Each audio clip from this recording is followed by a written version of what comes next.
our children are so unsafe within school, not just at universities, colleges and schools. They start at that vulnerable age of 16, knowing full well 16, 17-year-olds, they say, oh, I'm old enough now, I can do what I like. So that is what most of them think. And so they're going to school and they are targeting especially vulnerable children. Why? Why do you feel that becoming a Muslim is why? Couldn't really give me an answer. I was scared for her life. I really did think he was going to kill her last year. And all the services came. Well, they didn't do anything. I have gone to the police and I have gone to prevent myself. No one listened. He was basically turning Demi against her country and who she is as a person.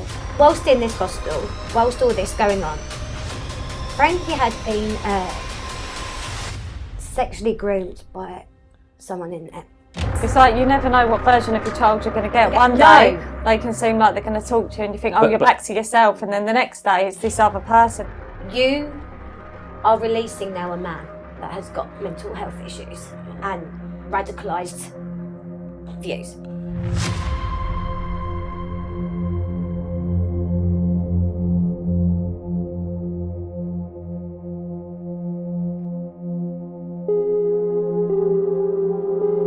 We've arrived in southeast London today, the boroughs of Orpington and Bromley to be precise. We're going to be given the opportunity today for two local women to tell the story of their children being groomed into extremism in Bromley, London, Southeast College. And also we're going to give them the chance to tell us the hurt and the impact that they suffered when trying to deal with local authorities. They were let down, they were neglected, nobody listened, but us here at Urban Scoop will always listen. Demi, well, she was vulnerable when she started Bromley College due to the fact of I lost my son in 2019, Josh. It was a hit and run by an elderly unlicensed drink driver, and he ended up getting 2 years in prison and done a year and was released without us being informed. So when Demi started Bromley College, she was very vulnerable due to the lack in support services. So children's services at the time referred to Bromley mental health CAMs who never support. So it happened when she was 13 and they didn't contact us till she was 16. So due to start college and where she'd spoke to so many professionals in between that time, by the time she actually got to them, she said, I don't want your help, I'm going to start a new chapter at college. She's seen it as a new start in her life and that's what she done. So she didn't end up getting the support. So she went to Bromley College very vulnerable. And I feel this is where she was targeted. So she started Bromley College in 2022. And there was no mention of Islam, converting, becoming a Muslim or anything. And also a partner, Mohammed, that she turned out to have until spring, summer 23. She had finished her first year at college. She was doing TV and film there. And she come home to say that she had become a Muslim, that she prayed 5 times a day. She was quoting parts of Quran. So with Frankie, and I am going to say this without just being his mum, Frank was a real good kid. Wow. Up to the end of, he was age of 14. We experienced trauma from domestic violence from his father, hence why we live in Eastbourne now.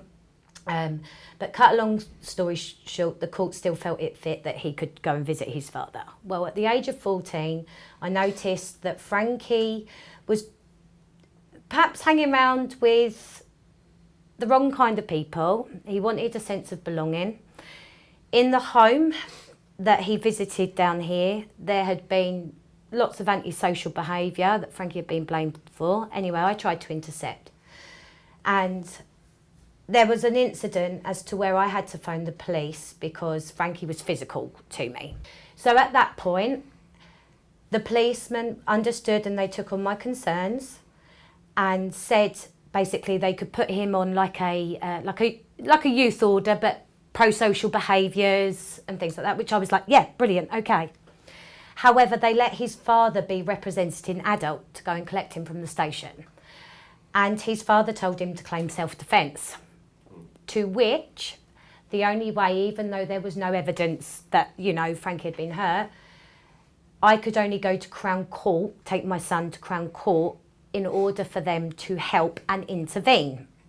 I'll put him on this pro-social behaviour. But obviously when a police is called for a child, there is a legal duty to phone social care. And the social worker at that point told Frankie that if he wanted to go into foster care because he was unhappy where he lived, he could, and that it would be recommended he go and live with his father, which was down here. Very vulnerable age, development. We'd nearly lost his sister due to her being type 1 diabetes. I nearly lost my eyes the year before through Was that illness? infection Right, through okay. wearing contact lenses. Oh, really? And I washed my hair. So there had been a lot. However, I tapped into therapy and counselling for him. He was part of the underdeveloping squad of the Olympics boxing. He was an A-star student. He was a good kid. So it's safe to say he had some troubles, but he had some positives before he got to Bromley. The troubles were stemming from, this area, but obviously I was intervening and obviously. So from that, where the social recommended, not ordered, he goes to live with his father. Up here. And we went from a really good kid. So when he was in Eastbourne with yourself, he was actually quite positive and everything about it was good. And then when he came here to live with his father in the local area, and he started Bromley College.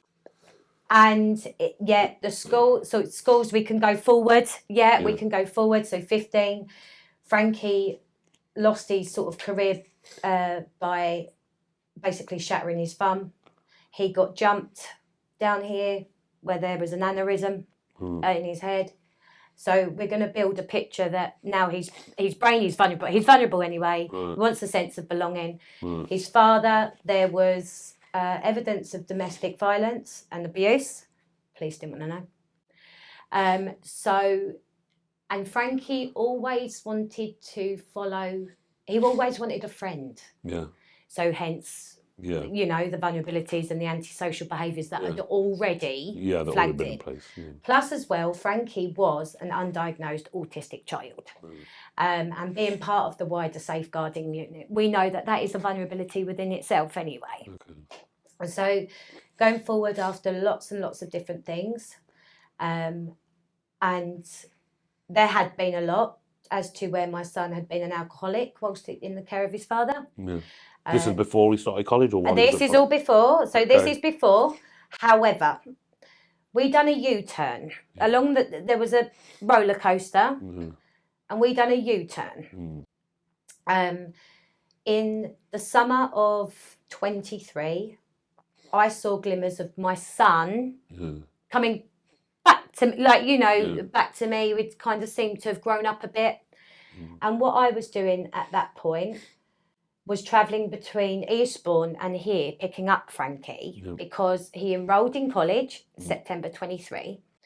He'd had a little job where I lived, just labouring, and I was doing the travelling back and forward because his father had chucked him out of the house once he was awarded a council house, and his father had chucked him in. So I was doing that, and then literally overnight, we set him up. I got him all his uniform. He was really proud. Frankie become Ali, and it wasn't this is straight. At Bromley, So he enrolled in Bromley College. Then he started going, I've got a friend. He had a friend, so I was like, oh, okay, that's nice. I'll play basketball with a friend. Oh, that's good. I said, oh, he goes to college. Yeah. Then there were certain little things. He'd come back one day with a mat, prayer mat. And I said, oh, Frankie, what's that? Yeah, the college gave it to me. Jay, don't mean to interrupt you. Yeah. So I just wanted to get a bit of background about your children anyway. So thank you for being for Sorry, on that bit, it was funny because when I had a conversation with Sandra Chick from the college, and Demi had come home with a Quran, and she said, this is the college's Quran. She was like, oh no, we do give the mats because they forget to bring them. I said, this wasn't the mat, it was the Quran. So we've got a little bit of a background into your children, and obviously there's one thing that correlates with both of their stories is the fact that they started in Bromley College. I think you told me, Victoria, that your daughter started 2 years ago. Yeah, so September 2022. And then your lad, he started about 3 years back.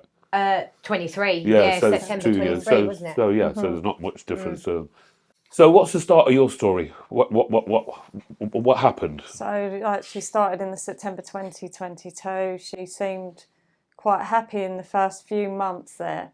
And then, like I say, once she came to the end of her first year, which was summer 23, she had come home like totally out of the blue and just said, I'm a Muslim, I pray 5 times a day. She was quoting parts of Quran.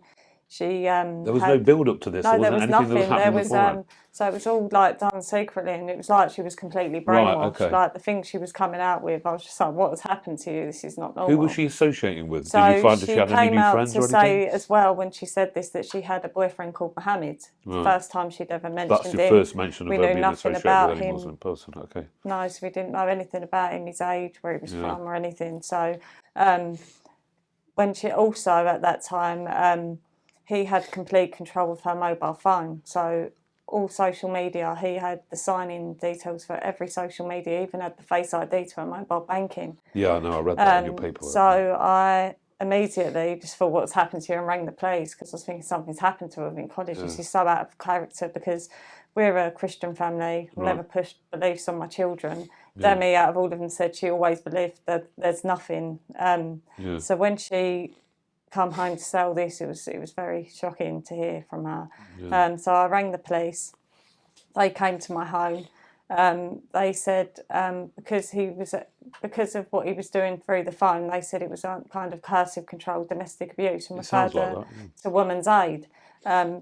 But her being her, before they even come, they were telling her, I say they because I feel there was more than him involved. Also, his family was involved in this. And they were saying, you don't need to speak to the police, you don't need to tell them anything. And I was like, well, I'm going to, whether you are or not. Yeah. And then so they basically came out, they did say it seemed like a controlling relationship and referred her to Women's Aid. And she obviously refused that support because she sees no wrong in anything that was happening. And then from there, it kind of got worse, his and her relationship. So every time she went out with him, and I say them because his family was there also, I was getting calls of her saying she was going to kill herself, self-harming. She went out with them for Eid in 2024, and that ended in her at A&E with cuts to her arms. I'd gone to collect her from there. And how were the cuts to the arms caused? She had done them. She said she had done them to herself. But I don't know whether harming herself. Yeah. She did do that, or they made her do that to herself, or I don't know. But yeah, it was self-harm. She said, and the hospital said she wasn't. She was fine enough to go. The police then took her to live at Mohammed's address with him and his brother, where he threatened to kill her, had strangled her. Physically and mentally abused her, and then also due to the loss of her brother, she had some compensation money, and he was making her go to the bank and withdraw that money to put into his brother's account to purchase stuff for him and his family. Okay, what I want to try and do is get as much information about the circumstances with your children at Bromley College, so I am just going to have to keep switching between the pair. Sorry about that. So so tell us about how all the trouble started with your son Frankie at Bromley College as well. So as I said sort of a little bit earlier on, he enrolled, and I felt that Frankie was on the pathway that he should be.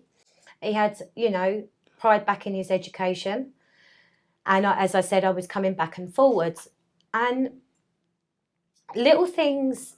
It was overnight, like this switch was overnight, but there was things in Frankie's behaviour towards me that was a little bit, it was like, oh, okay, this is okay. So he come home one day with a prayer mat.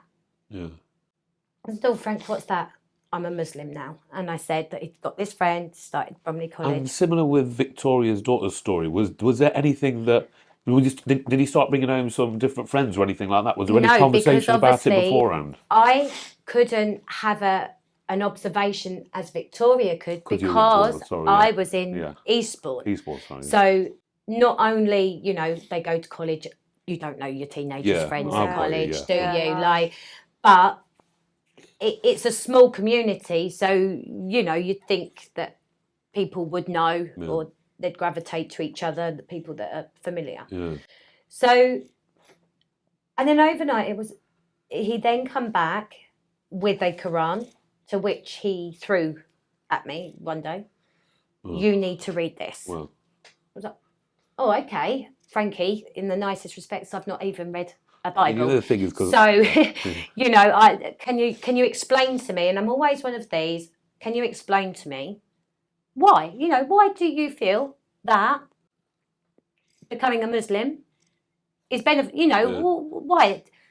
Couldn't really give me an answer. yeah. You see, me being a son myself, I could never imagine treating my mother like that. Right. That's Yes. alien to me. Yeah. That is what I'm saying. So the behaviours, and I will say, Frankie adopted like a controlling. It was like the relationship dynamics. It was like a controlling Demi element. came like that. Yeah. She came very like she wanted to dominate. It's very Yeah. typical to what's in Yeah. their religion, so I understand where you're coming Yeah. from. So that was that, and I know this, and I don't mean this in offence to anybody, but one thing that Frankie loved was a bacon sandwich. Yeah. Bacon stopped, but that meant everyone had to stop. Right. So when he was coming to mine, and I'd cook him different dinners, and it'd be as the pork touch it and everything else, even down to trainers. I can't wear these trainers; they've got pigskin. Yeah, I understand. Yeah. I was Then like, we were oh, saying okay, things but like that. it come overnight.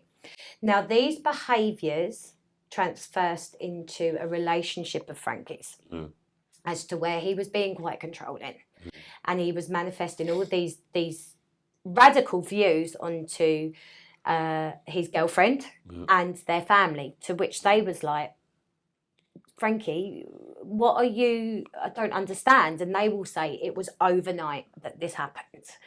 And so that was the very, very start of it. And we have got lots of information in the background, whereas, as I've said to you now, my son adopts his name as Ali. He actually believes he's Allah, as to where Frankie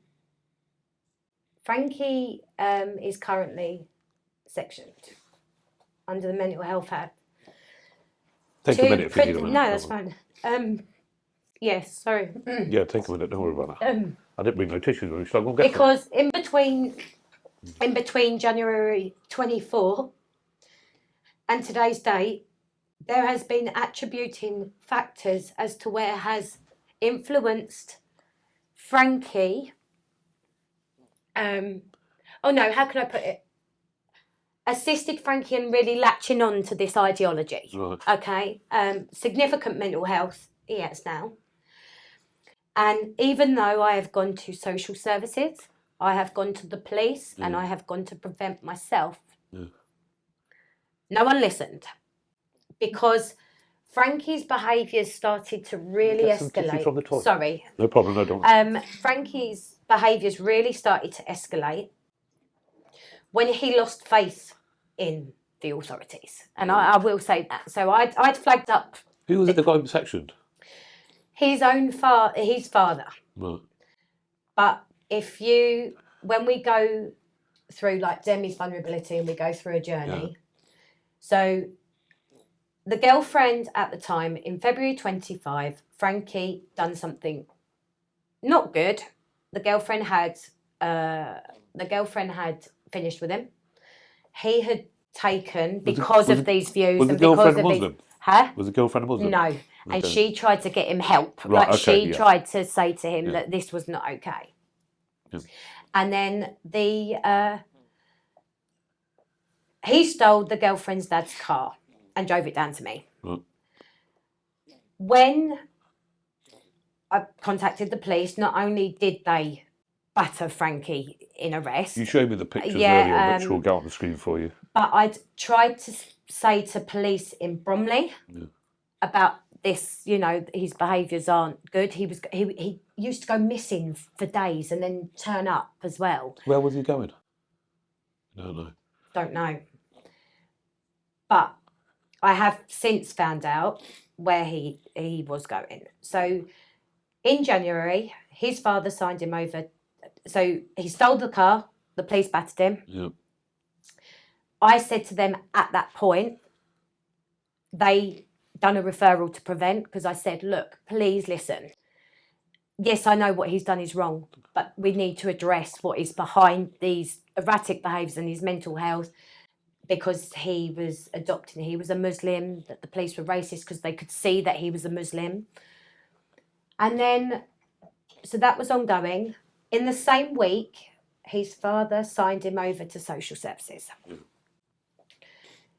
As to where they put him solitary in a hostel with older people.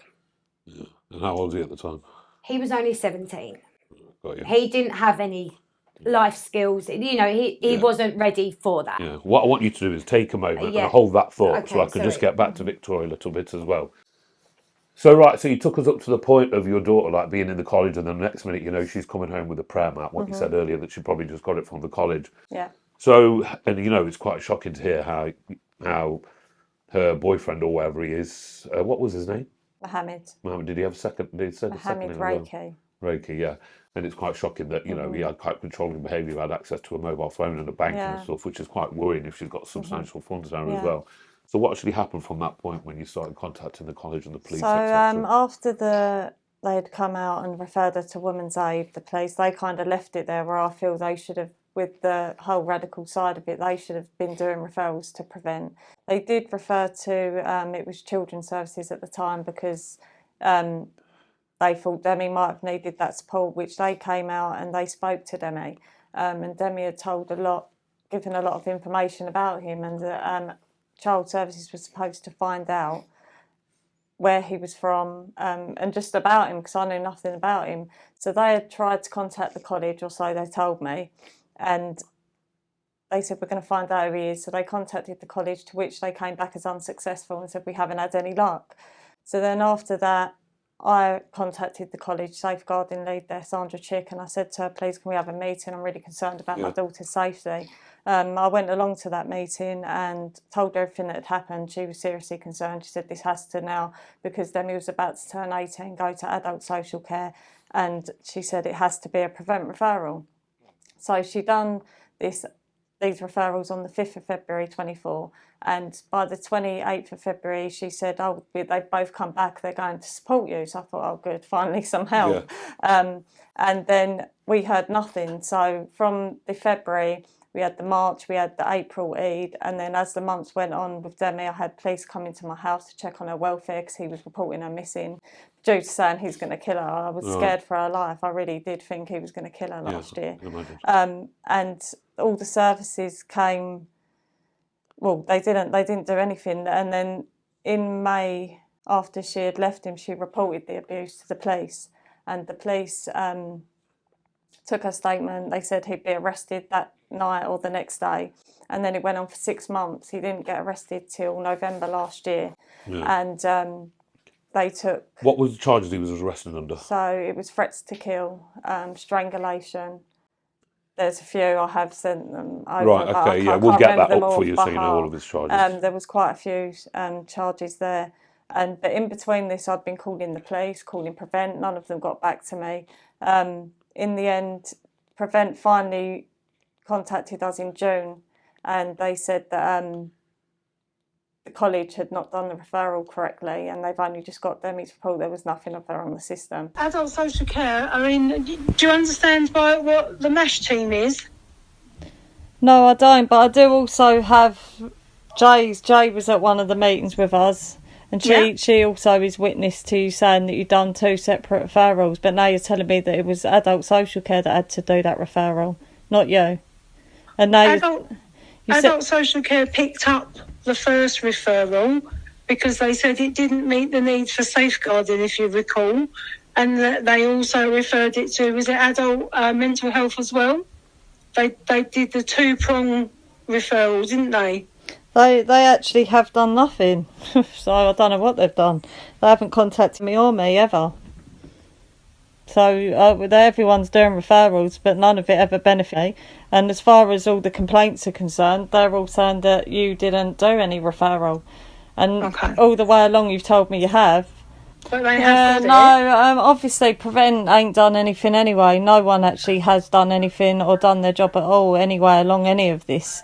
That's my concern. Like, you're a safeguarding officer. Haven't been safeguarded in this whole time? She's come to your college and been put in danger by a psychopath in my eyes, and all the Prevent referrals, social care referrals, all did nothing at all about it.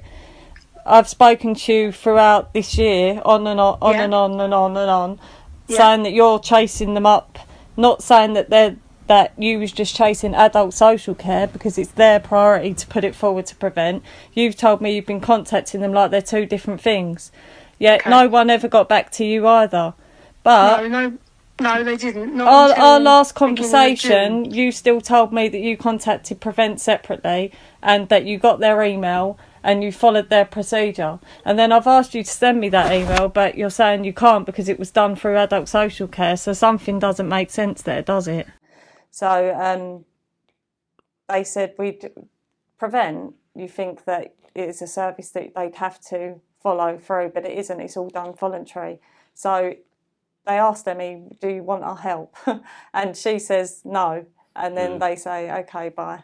I didn't know that. I thought they actually went in and instigated the help themselves. I didn't it's know all that. Voluntary. So when they did come on the sales, Demi won't talk to you, but I will. You need to talk to me. You need to listen to these concerns. And we met with Prevent at Bromley Police Station, discussed the concerns. You were in on that call. You came in on the call with it to them, and they were all very concerned. They said they were going to come and seize her phone, her computer. He was to be arrested immediately, and they did nothing. And they were going to look at Frankie, wasn't they? Yeah. They was going to look at Frankie. Yeah, because she was when was that? That was August or the end of July. And then, so I expected something to happen, so then nothing did happen. In between, I was calling the police saying, have you arrested him yet? No. They're asking me, do you have a photo of him? And so I was like, well, we're supposed to be a British citizen. He was born here, apparently, lived here till he was 2, and then went to live in Algeria for most of his life. He came back here, and he's only come back for the education. He tells them he doesn't like this country. He tells them she's not like girls from his country. I hear that a lot from people in the Muslim community. So he was basically turning Demi against her country and who she is as a person. So then the police arrested him in November last year. They said he was denying all charges and that they took in his phone for evidence, and it was being downloaded, to which it came back and all evidence had been deleted. There was nothing they could do with that, so that it's been dropped. So all the charges got dropped, especially when it comes to his coercive behaviour and stuff, because there isn't anything on the phone. Yeah. What about the transaction when it came to the banking and stuff? This is what I'm saying, that the phone can't be the only source of evidence. Everything she said, the phone is not the only source of evidence. So I just feel like they just want to swipe it under the carpet, basically, and do nothing about it. Yeah. All right. Well, I mean, I'm going to continue. Is anyone actually taking this seriously? No, is anyone taking this seriously? Sorry, can I just finish? No, I'd like to ask you a question, because this has been going on since May, and my daughter's life's in danger here. She's been threatened to be killed. And I'm working very hard to sort this out. It doesn't look like it. No one's working very hard. You're not listening to me, Victoria. No, you're not listening. Sorry, this has been since May. I'm not going to have a conversation if you're not going to listen to me. Well, I'm asking a question because it's been since May. My daughter's life's in danger. This man's been threatening to kill her, tried strangling her, saying he's going to bury her in woods. No one seems to give a damn. Okay, unfortunately, I have a life. I know I'm a police officer, but I'm also a human being, and I am working on it. I'm working on it today. I will speak to my sergeant as well. We'll try and put every single resource into getting him, which we are trying to do now. And I will continue to work on it. But you're not listening to me. You're just talking over me. I am trying to work on it, and you're not listening. Okay, yeah, we've been waiting long enough, actually. I'll let my sergeant know that you're not happy with how Yeah, I'm really dealing not with this, and you happy. can speak I'm to him not, instead. no. The same as when she came back to me in November, she had told me that he had raped her, and she was too scared to say when she'd done her initial statement. Did you go to the police with that? So yeah, I said, you've got to report this straight away. And they came out to our home, took a statement off Demi, spoke to me, and within 2 weeks they said they wasn't taking it any further, it's being dropped. Wow. Well, that's incredible. Well, I mean, we live in this time right now. If you make a little hurty comment online for Facebook, they nick you straight away. But if you go and commit a sadistic crime like that, which I hear a lot about with my Predator Hunter series, you know, people just keep getting away with it. So where's Demi now? So what's the situation with Demi? Demi's currently in temporary accommodation, and this is when I spoke to What sort of temporary accommodation? It's a shared house accommodation. Right, okay. Yeah, so local council provided. Okay. Yeah. So when I did finally speak with Prevent as well, they also said that so to me, Prevent support, you've got to meet a certain criteria, which I'm unsure what that criteria is, because to me, my daughter was extreme, and I don't know what that criteria is, but she apparently didn't meet it, and they wanted to know the most extreme thing she'd said to make the criteria. And then they said that either way, whether they support or not, they will not be leaving her without any like safeguarding in place to help her and support her, which they have done. They've left her with nothing.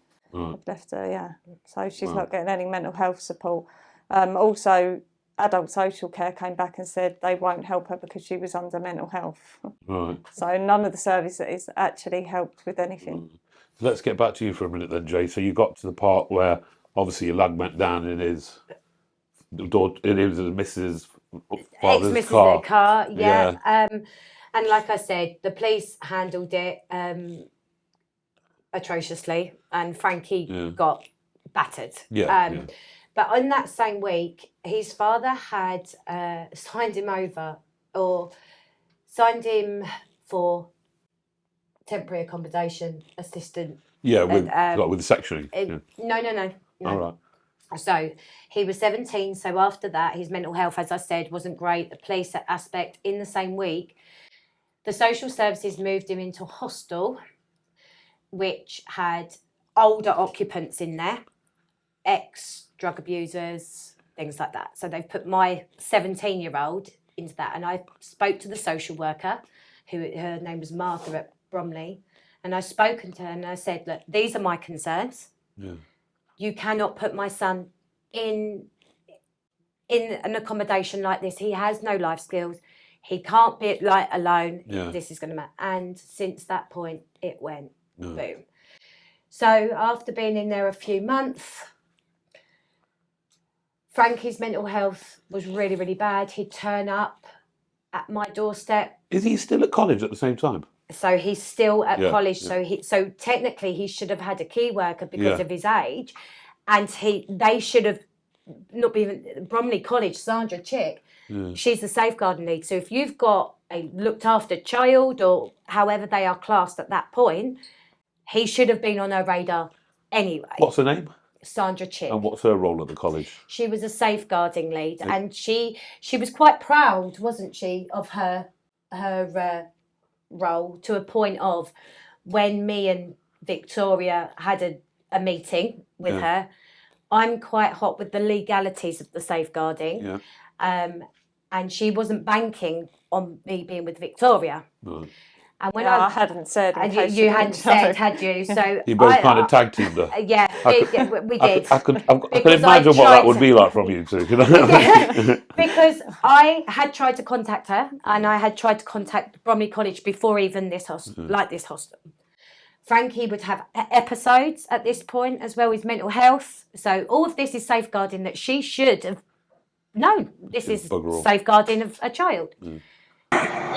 You know, we've got many Muslim staff here, and they all say the same thing. What you are describing to me is not really Muslim faith. No, it's not Muslim faith, because Muslims are very compassionate, caring, and they do a lot of charitable works. So it's more around the vulnerabilities and the fact that I see there's a fine line between radicalisation and grooming, which is why the preventing is crucial, because they work with that all the time, and what we're worried about. So he's put into this hostel, and on Easter Sunday, 2024, I get a phone call from Felton Prison. Mm-hmm.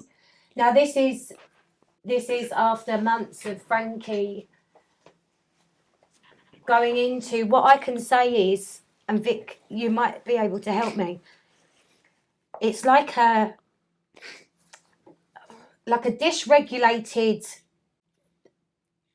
like fantasy, isn't it? Yeah. Like that's the only way I can do it. And he will speak, you know. And it was, for example, Allah told me to do this and all that. So it's right, I am Allah. And he started to believe that he had a third eye. Okay. Now, so on Easter Sunday, I received a phone call from Felton Prison because Frankie, whilst in this hostel, whilst all this going on, Frankie had been sexually groomed by someone in there. In the prison? In the hostel. Right, okay. A male? A male. Now, this male had 666 and devil tattoos all over him, and it is relevant because this is where the religion aspect comes in. Frankie will sit there, and Frankie actually cut him with a knife. Right. So I was looking, and again, I will not enable bad behaviour, but I needed the people to understand how we'd got here. He was alone in that hostel with his own thoughts. Right. He was at Bromley College. There was no guidance. There was no support. I was speaking to the hostel. They were saying that he'd come in. They'd found, you know, he'd go in and say, oh, I'm Muslim. Sorry, which side of it? Tissue. Right, no. There's just a bit of tissue there. It's gone. Yeah, it's gone. And manifesting these thoughts. And in Feltham, he went, it's all right, Mum. I'm going to be with my family. Do you really mean your family, son? The Muslim population. Muslim population. Because as we know, in prisons throughout the country now, you know, their population is absolutely huge. I've got first-hand experience of that. We was in Bromley Court and going through that, and Frankie is a very lucky boy because what happened from that, they asked him to come back and live with me, which I had said, and I held my hands up. I've got 2 small children, and they'd seen these episodes of Frankie. They'd had, you know, been told, got to be Muslim, you've got to do this. You know, I'd had all that, and I said, look, you are releasing now a man that has got mental health issues and radicalised views. You cannot bring him back into my care without support. That's all I said is I'm going to need support. Yeah. He needs support. Rightly so. And therefore, they moved him to East Grinstead, which was closer to me. And Frankie, because I spoke to Vic actually about Eid, didn't I? Because where was he we living were in both East going Grinstead? through it that time. We was both going through it. So Frankie had just had this charge. He'd been placed in a residential home. Oh, right, okay. Okay. On this charge, they was meant to have this order. Now, I spoke to the social worker who said, well, you know, we've got to support Frankie's Muslim faith. And I said, I understand this. I said, but we've got to be careful that it is a faith and not something, an ideology that is a radical view. So no, they left him unattended in East Grinstead as to where he'd go to Crawley.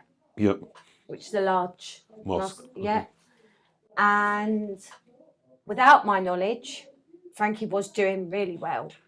Like, you know, he was going to Crawley, but I was getting snippets of good because I was able to see my son, take him out on days out. Then without my knowledge, in August, on the 8th of August, his sister's birthday, his social worker, Brendan, decided it fit to move him to Woolwich. Well, okay. Without my knowledge. West Sussex had everything in place. West Sussex local authority heard me. He was doing well then, yeah? That he was doing well. Yeah. But this was Frankie's choice. And I said to him, why are we moving him back to Woolwich? I've already said about the radicalised views. I've already said, why are you moving him back to Woolwich? What did he say the reason for his choice was? That's because what he wanted. Right, okay. I've got there. That's because he wanted it. Didn't tell me, and I was like, there is a difference between wants and needs. Yeah. Frankie needs to be here right now. He wants to be at Woolwich for something else. Yeah. So there, it got worse. And actually, I remember speaking to Vic when Demi went to Eid because you couldn't find Demi. And I asked Frankie the question, Frankie, what would happen? And, Demi's gone missing. Eid's coming up. There's meant to be a party. And Vicky phoned me to say, look, please, can you speak to Frankie to see where this is? To which Frankie's reply was, Mum, she'll be gone. Did you, so what happened with this? So, Demi went out with them for Eid. That's it. Did Frankie and Demi know each other from college? No. So she went out with them for Eid, and it ended. She rang me, upset, saying, "I'm sorry," cut off the call, and then she texted her sister to say she's going to kill herself. And with what had been going on previously, I really panicked. So I rang the police and I said that she's threatening to kill herself. So their response was to ring an ambulance. I was like, to ring an ambulance to where? I don't even know where she is. Like, aren't you going to help? I was like, well, you're just useless, really, because you haven't helped any along. You know what's been going on for months and you're still refusing to come and help. So I'm going to go and look for my daughter myself. And then with that, I had them phoning up, apologising, saying they're sending cars out to look for her. So she went to some kind of Eid party, and at there she told you that she was suicidal. Well, she told your other daughter that she was suicidal. Yeah, it's not the sort of thoughts that go through your head when you're attending a party, is it? Then she was self-harming or going to commit suicide. Have you had any in-depth conversations with your daughter about what was actually happening when she was with these individuals and at these parties and anything? I know she's made accusations of her being raped and maybe wanted to kill herself. But what was happening there? What was going on? No, I don't know. I don't know what was going on. The statement she gave, I never got to have. And now because she's 18, you're fine with Frank, this is something they use at you. Although you should be able to support due to the vulnerabilities and the mental health state, you're not allowed anything. So as soon as they turn 18, we can't tell you that unless you have a consent. You can't have anything without their consent. I was told that from 16. I was told that, it's their choice. Was she living at home at this period, or was she in that? No, she was living at home up until April 2024, when she went out with them. This is all what happened. Ended in her at hospital with cuts to her arms. And then I went to pick her up. She'd run out of the hospital. So she did in a attempt state. harm She was in a bad state. I don't know if they drugged her or what they'd done to her, but she was not herself. She was looking at me in a state of panic. The doctors or the people at the party? No, that my daughter, when I went to the hospital to collect her, because they said, oh, she's here, we found her. The police rang me in the end and said she's at the hospital. I went there to get her. I was like, what have you done? Why have you done this to yourself? And with that, I said, I'm going to speak to the doctor. She ran out of the hospital. Right. So I'm like running after her. I finally catch up with her and she's in a state of panic, telling me to stay away from her, this, that and the other. I was like, I'm not. She's saying she was going to run in front of cars. I was like, I'm not leaving you. So I was stopping her. Then I rang the police to come and get her back to the hospital. They come. We're there for like 2.5 hours. They put her in the car. They don't even speak to me. I'm here saying, it's all on your system about the coercive control. She's been out with these people. She's ended up in this state. Can you please help? They didn't even speak to me. They ended up, in the end, I said, I'm going back to the hospital to see what they suggest to do, which I did. I went back to the hospital.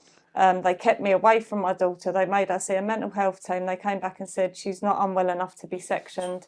She's being released and she's got somewhere to stay. We're bringing her back to her house to get her stuff. So I said, well, fine, because I can't say she can't. They bring her back, they get her stuff, and over the radio I hear that they're taking her to Mohammed's brother's address. And I was like, do you know how bad that is, what you're doing? You're really endangering her life. And how old was Mohammed and his brother? So Mohammed ended up being the same age as them. He's a few months older. And then his brother... And where do they live? The mum, the parents of his mum and dad lived in Lewisham, or near Catford Way, and his brother had a flat in Orpington High Street, which is not far from us. So she was always going to there. But the brother, I later found out that he works for Lewisham Council in the housing department. No. So I don't think that was very safe either. So she ended up. So with that, she was taken to live with them where they abused her. And after a month, she got out of there and she ended up going in May to do the statement of what had happened. Her cousin went with her to that because I felt that if I went along, because of the way they made me feel, I felt that if I went along to that statement, they would say I made her do it. So she's saying that she was raped when she was living at the brother's house on Orpington. I'm not sure Orpington where High she's Street. saying she was raped, because that wasn't in the first statement. The first statement was just about the emotional and physical abuse, Right, to the okay. strangulation, Right, okay. and the So the threats second, to kill. yeah, okay. And so with that one, I never went with her, so I don't know the full impact of what Right. happened and went on with her. But then when she came back to me in the November, that was when she reported. That's when she reported their that, rape, right? yeah. Yeah. And what I'm going to have to delve into this. I know this must be hard. I will get back to you in one second, Jay, because I know the people at home need to hear this.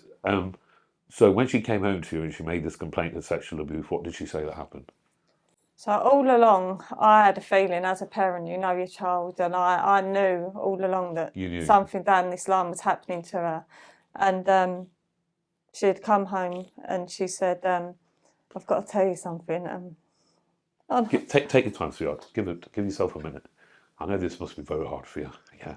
Okay, so when she had come home to tell me she had been raped, I already knew what she was going to say, and she kind of broke down crying, and I was just telling her it was going to be all right. Who but did she we get had raped by? Mohammed, and I don't know if there was others. I know she's mentioned he used to take her to a car park in Bromley, but I don't know what actually went on there, if it was just him or if there was others. So So your process afterwards, when it came to complaining to the authorities, what did you actually go through then? So then I said, you've got to report this straight away to the police, which she did do. She rang them and they came out. They spoke to her separately from me, took her statements. And like I say, I never got to hear, because once they're 18, you don't really get a say in anything, do you? They just take them and talk to them and you don't hear. So they had gone, and then she came down like 2 weeks later and said, oh, don't worry, they're dropping it anyway. I said, what do you mean they're dropping it? She said, yeah, there's not enough evidence. And I said, how can there not be enough evidence? There could be camera footage. What do they mean there's not enough evidence? And with that, I contacted the police. I said, can you tell me who made the decision to drop this and why? And why there isn't any other evidence? Why is it being dropped? If you want that, you'd have to ring up and do 101, get the CAD number. And I know that if I do that, because I'm her mum doing it, they're not going to give it to me. Right, okay. So I don't know why it was dropped, but it shouldn't have been. And then it was after that sort of period, that's when she went into the accommodation and stuff. So was it a choice of her own to go into the accommodation? Or? No, she kept, like Frank, they have these like emotional, mental breakdown kind of thing. It's very dysregulated, very disjointed thoughts, like it is. I think we've both said, haven't we, there is like sometimes there's three people like are having a conversation, or there's two people that are having a conversation, and that one of those is your child, and then this version, this like a third person in the room. Yeah. No, it is, and it is in that one person body, and it makes it so hard. Would you relate that third person in the room being Islam? Yes, or this radicalised version of what Islam is. It's like you never know what version of your child you're going to get. One day they can seem like they're going to talk to you and you think, you're back to yourself, and then the next day it's this other person. And both your children, before they attended Bromley College, that's what it's called, there wasn't no thoughts of becoming a Muslim, or they never went to mosque or Jummah, or they both got that intuition when they came to Bromley College. Has there been any other stories that have come to your mind, your intelligence of things along these lines happening in Bromley College with Islam or militant Muslims within them? Both myself and Victoria have tried to put out a social post in regards to this. However, it's never ever authorised, and it's taken down. Are you talking about on Facebook groups? Facebook group, anonymously, just and loosely.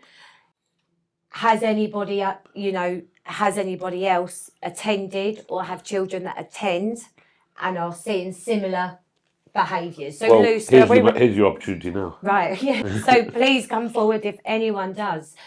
Because also to put into context, as we said, from Bromley College, further education. Yeah. When we met with Sandra Chick and I went through the induction process, safeguarding, that is rule that all children should do when they go to college. Now, Sandra highlighted that part of their induction was to actually do the prevent duty training online.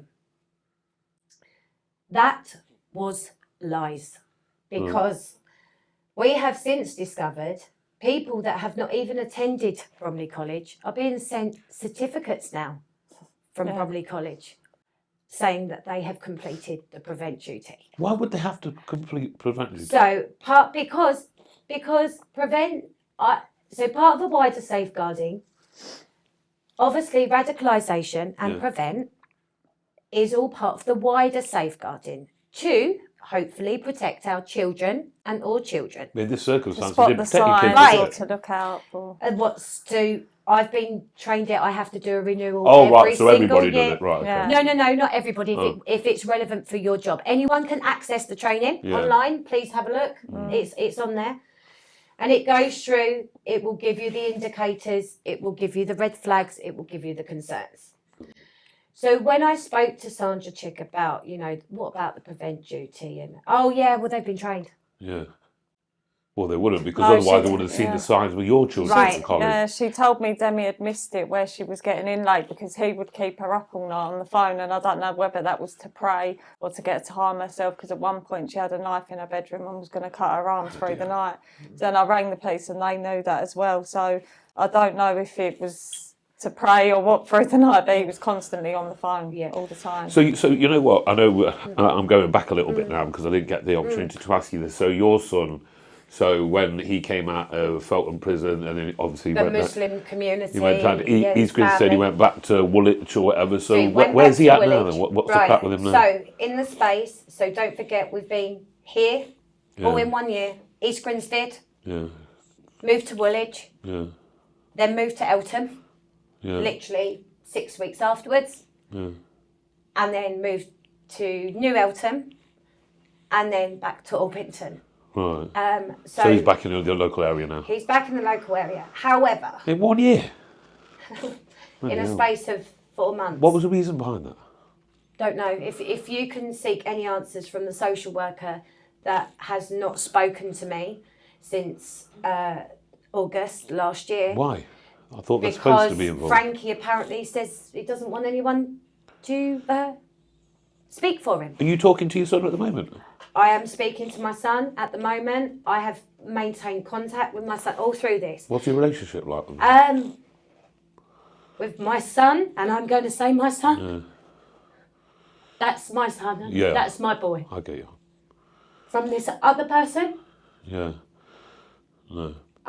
I Is he still practicing? Well, is he still acting like quite hardline Muslim? So we are going to skip forward after a lot of stuff, because also as well, I don't know if you think it's relevant, but I want you to say everything. Yeah. This is your opportunity. Say no, what this you is want. relevant. There was times, now we know teenagers may go and smoke weed. Yeah, yeah, okay, yeah, that might, it's weed, but there was times that Frankie presented very, very strange, and it was almost like he'd taken something alternative, and this is when this dysregulated thoughts would come out,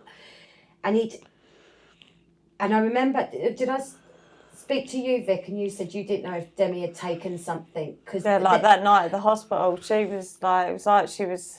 We're looking back on it now, I think she was thinking that I was him with like a the abuse that, hallucination kind of thing. Yeah, like she was somewhere else kind of thing. And Frankie used to have these as to where I had to go under Operation Compass, because Frankie would come in, like break into my house. What's Operation Compass? So that is... Sorry, I don't know. how you got so moved. Operation E-Compass is a police protection order All right. that basically gets you a police officer quicker than if you wasn't on it. Right, I understand. Because you're deemed as vulnerable. Not that they come anyway.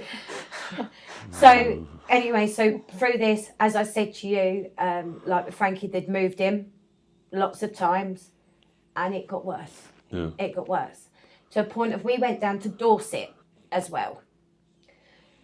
And Frankie, after a little community match where there was a young man and he was of mixed race, Frankie, after the match, sought him out and said to him, "You know you're racist towards me. You know I'm Muslim." To which I think this young footballer was like, He didn't care. What?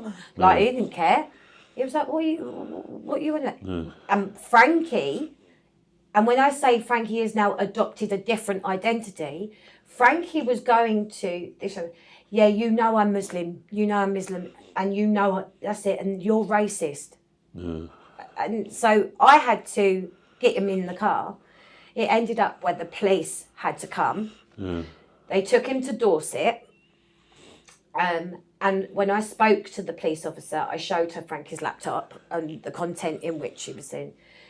And apparently Weymouth police done a prevent duty. And when I explained, I said, look, his mental health, he needs, you know. Was there some extra material on the laptop then? Yeah, it's, I can't remember offhand, sorry, what it is, but it's all based around Islam, or this version. Then Frankie really started escalating in asking me, and it was very obsessional, are you a Sunni or a Shia? And I was like, Frankie, I don't understand what you're saying. Like, I don't understand. Then he started getting very over paranoid about hand signals. Then all of a sudden, Frankie become very obsessed with this shoulder. Okay, which there had been a lot of trauma to that shoulder, through police, through, you know, certain different things. And all this point, there had been ambulance calls for mental health. We'd asked for sectioning, the whole lot, even the homes that Frankie were in. So this shoulder, and he come down to me most recently as to where he was holding his arm behind his back, and I said, Frankie, darling, I said, there's nothing wrong with your shoulder, because he's travelled all the hospitals in the southeast, I think. But in between that, he's been visiting lots of mosques as well, which is where he goes disappearing off for days. Right. So this shoulder, to a point of, he then shows me a picture of Allah carrying a door, a 900 kg door. Right. And Frankie believed that that's where his shoulder hurt. Also, Frankie's believed that he's going blind in his eye, like Allah lost his eye, apparently. No, I've Was never heard someone of anything like that lost his eye? I don't think Muhammad lost his eyes, did he? I don't know. I'll have to do a little bit of research. Yeah, no, I'll just do the research. I wasn't too sure. Then this door.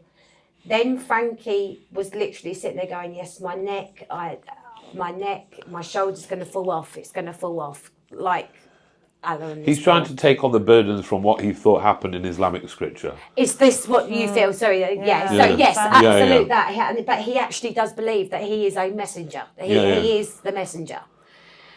Now, most recently, as to how Frankie got sectioned, Frankie was very desperate for his passport. And the most recent connection I had with my son, he was telling my other two children that we won't see him for a long time.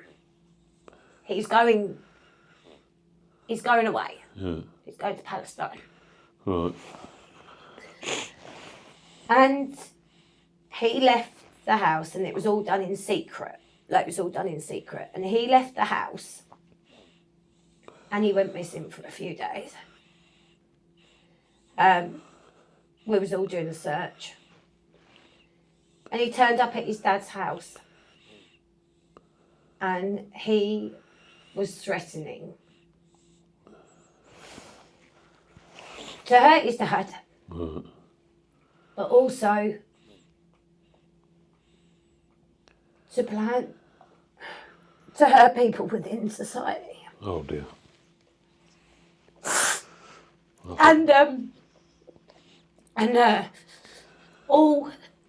He was going to Palestine. And he was so, sorry. Don't everybody. worry, you take your time. I'm really sorry.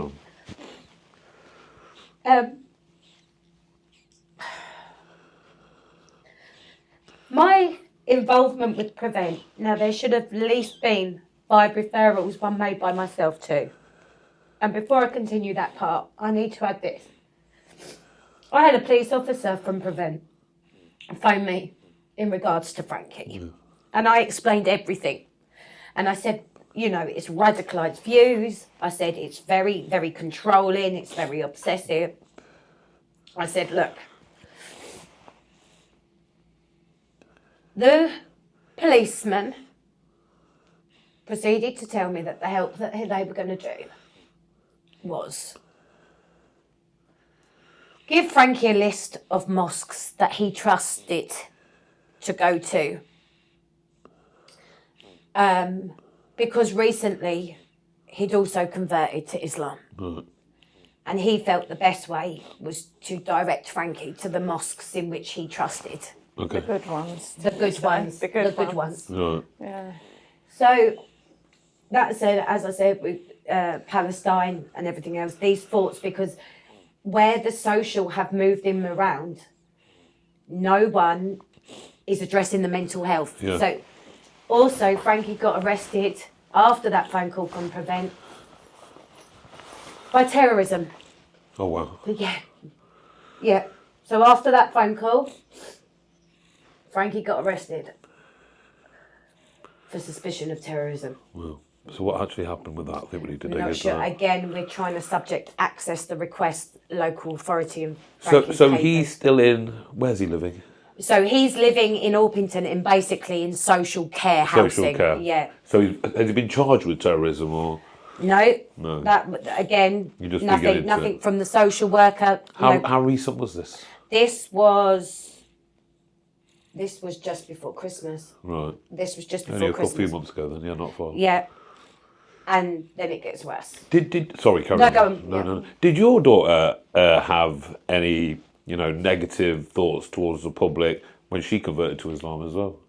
Or the country or something? She wasn't saying anything. Yeah, she was just saying how she's tried to save us and we're going to hell. She's tried her best. So there's one thing that they both have in relation, and that's what, when joining Islam, they've definitely had a negative impact towards you and your surroundings and the people around you, and yeah. and their mindset's been quite negative I've as never well. had any Muslim friends, so I know nothing at all about the faith or religion. Yeah. So what I've seen from my daughter, I've seen nothing but evil, and that's all I've seen from it because I don't know, and that's what my daughter's been brainwashed also into thinking Islam is. Yeah. And that's how she perceives it in her mind also. So Well, there's large swaths of Islam that is that, so I get why she's thinking like that, because that's what it does kind of she teach. started I've been telling going me back with how this for to 20 dress years. don't dress for your children like that, you're sexualising them. I was like, it's clothes you've wore all your life yourself, dummy.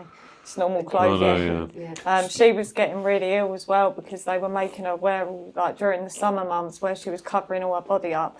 Was she passing completely out, face covered and everything? No, she Just did the wear niqab. the hijab and stuff, but it was a lot of baggy clothes at the start, so because she didn't want people to know, so it was baggy jumpers, tracksuit bottoms, hood up, in boiling hot sunshine, and she ended up in hospital quite a lot that year as well, because he had kept taking her for the morning after pill a lot, which we found out, and she was having infection after infection. She ended up in hospital a lot. How old was your daughter at the time? So 16, 17, 18, right up. Okay. But this is where I feel our children are so unsafe within school, not just at universities, colleges and schools. We've seen it. They start at that vulnerable age of 16, knowing full well 16, 17-year-olds, they say, oh, I'm old enough now, I can do what I like. So that is what most of them think. And so they go into school and they are targeting especially vulnerable children. They're going in, they're targeting vulnerable children, brainwashing them with, God knows what they're doing, but they're making them mentally unstable to the point where you don't even know your child anymore. And this shouldn't be happening. When you send your child to school, you assume they're in a safe place. It never crossed my mind that any of this would happen to my daughter at all.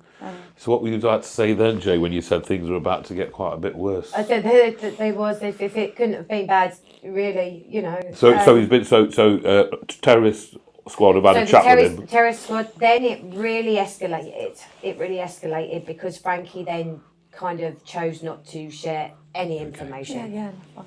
Any information. And as I said, like Victoria said, he was saying to my daughter, that she was going to marry a Muslim man.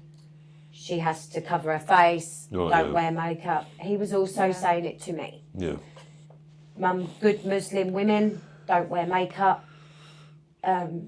Yeah, he had also started on Demi for wearing the makeup, told that she's only wearing it to impress men. Yeah, told me, the names in which, I hate to say them and I don't want to say them. Yeah, I understand. But Frankie then started really saying to me that basically when the war's coming, the war is coming. This was very, very recent. Yeah. When the war comes, that if I didn't believe him, he tried to save the family, he tried to do all this. And if I didn't, then he'd hope that I'd be raped when we get taken over. Bloody hell. So he left that week and he went missing. And he turned up at his dad's house. And the police sectioned him, which I feel was and needed to be done. Right. Yeah. However, I have concerns because we're all quite aware of a recent news aspect. And Frankie's under the same mental health care. What news aspect are you talking about? Can I say Southport? Can I say that? Southport, the Southport atrocity Yeah. committed by an individual that did have some Islamic manuscripts within his property. Yeah. Reported to Prevent 3 times as well. Reported Nothing to like- Prevent and was under Oxley's mental health. Are you worried your son could commit such an atrocity like that? No, well, not now because he's in there and That's they're good looking then. for a Section 3. That's good then. I'm not going to sit here and lie because there's no point lying because at the end of the day, I don't think any of us could sit here as mums and sit there and even that young, that man that done the Southport, he's got a mum somewhere. Yeah, yeah. I'm sure she's not sitting there going, oh, my 100%, son. yeah. But we're doing this to bring the awareness of the failures of so many services which should have prevented crisis point. It's like they got the title, but they don't do the job. They literally. That I'm disgusted myself to say I've wasted hours on prevent and safeguarding and radicalisation training. How did you two link up and get together? Right. So with Frankie, my nephew is going out with a young lady who that young lady knows Victoria's sister. Right. Now, when I was saying about Frankie, because I was looking for like a positive peer that could talk to him because I'm mum. Yeah. Yeah. And so I went to my nephew. Then my nephew phoned me one day and went, Auntie Jay, you've got to speak to this lady. Yeah. I said, what do you mean? Auntie Jay, her name's Victoria. Her daughter is literally doing the same things as Frankie. And I was like, really?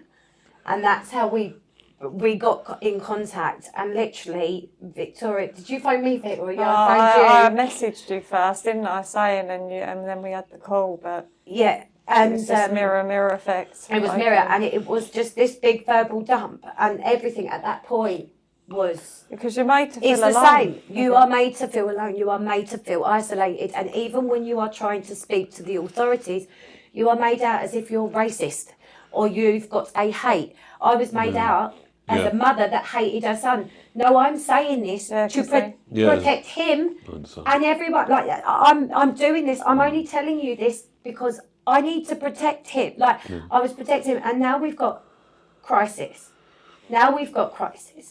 And yes, it should. So if the authorities would have got involved when you told them to do so, it probably wouldn't have got so extreme in the first place. The thing And same with your exactly that. circumstances. You've got a male and a girl version. Now Victoria, she's got a daughter and she's had the abuse done to her. In that context, yes, radicalisation, but she's also been abused. Now, I'm going to say this as well. I have a young man or a young son who has been drawn into it for what agenda? Yeah, so we've got a young girl that has been used for abuse in this Islamic radical views, and I have got my son that feels that this is okay. And he was never brought up like that. Never brought up like that. And the one thing, we've got to keep going back to this, why this happened to both of your children was attending Bromley College. That's where it last to fester. Yep. So because even the loss of my son didn't make my daughter want to kill herself. So what are they teaching them? What are they doing? Yeah, you know what I mean? Yeah, you're completely right on that, precisely.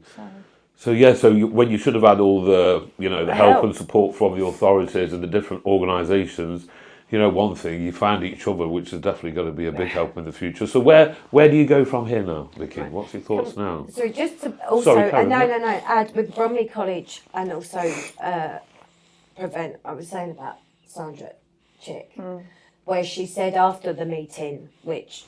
Yeah, we discussed doing a post, didn't we, to raise awareness to other families. Because I kept saying we need to know how many in our meeting, which is on the recordings.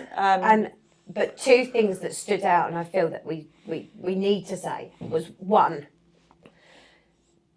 Mohammed, they couldn't do anything because Mohammed was an A-star student. Right. So that was one of her reasons as to why. She says he's an A-star and they do that to stay off the Richter. So if they are abusing or doing anything, she says it in the recordings. When the interview had finished, or the meeting had finished, we come outside. And that is on the recording, and please quote me if my words are wrong or erred. But please don't go making too much of a fuss or a complaint, because I quite like this job. Yeah. Wow. Now... Wow.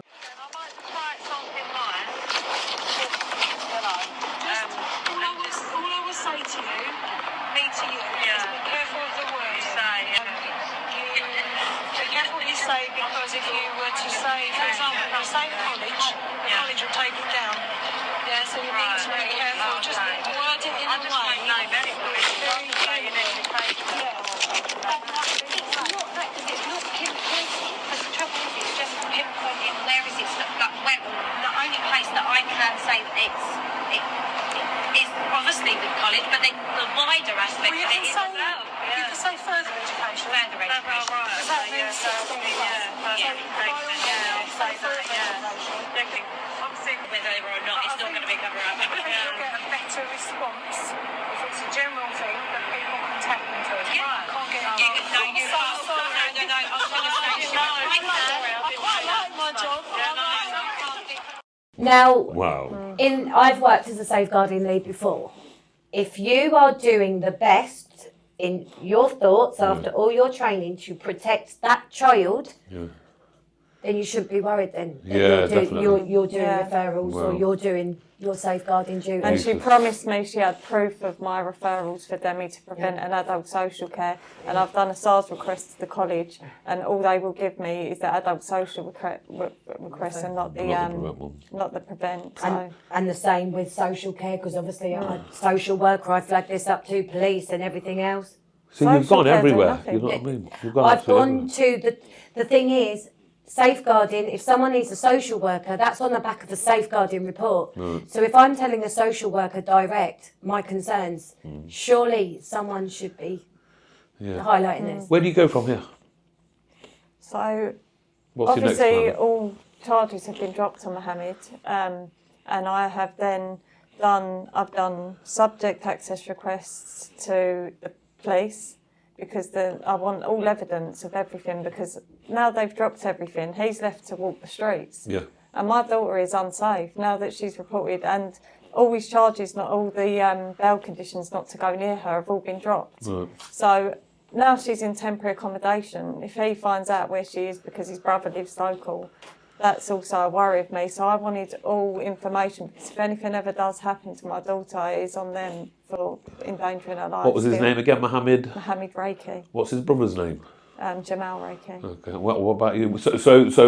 So your plan to moving forward is basically... So moving forward is to raise enough awareness on how unsafe our schools are, literally at the point of wanting to homeschool my children now. Yeah. What about with your daughter? Have you got any ideas what to move forward with her, like bring her home or something? Is that your idea? Or I still feel her mental health needs support. right? But as a parent, I can't do anything about that. I can't ring the services. It has to be of her will. I can't put anything in place to support Is her, that which because of her prevents it. age? They do. Yeah, because of her age now. Bloody hell. But so if they're doing this to them from 16 to 17, once they get to that age, these services know full well we're not going to get the support, and neither are the children, to actually help them. Sandra Chick says in the video, once they get to 17, they drag their heels. So when they turn 18, I've been dealing.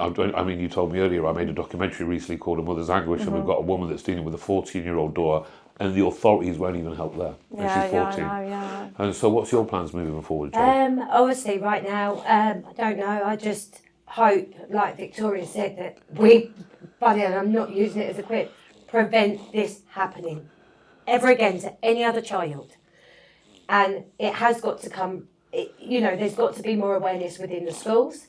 There's got to be more training. And then the thing is, we're all trained in schools. Actually, no, that's that. We're all trained in schools.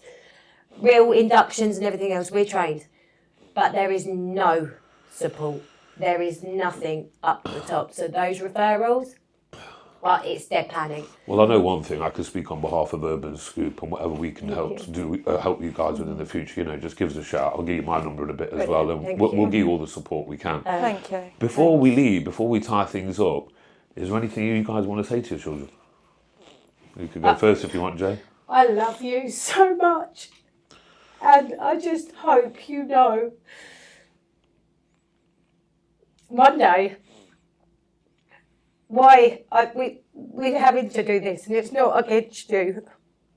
I'm trying to make you remember that you are worth so much more. Vicky? Yes, the same, Demi. You always were such a brave, strong, confident young girl. And they've taken all of that from you. They've made you feel low.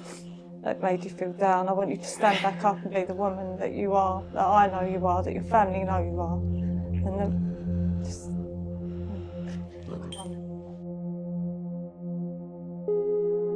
If anybody from the area, from Orpington and Bromley, has suffered the same sort of injustices these two ladies and their children have suffered, especially at Bromley College, please do not hesitate to get in contact with us at Urban Scoop on the email address below. God bless.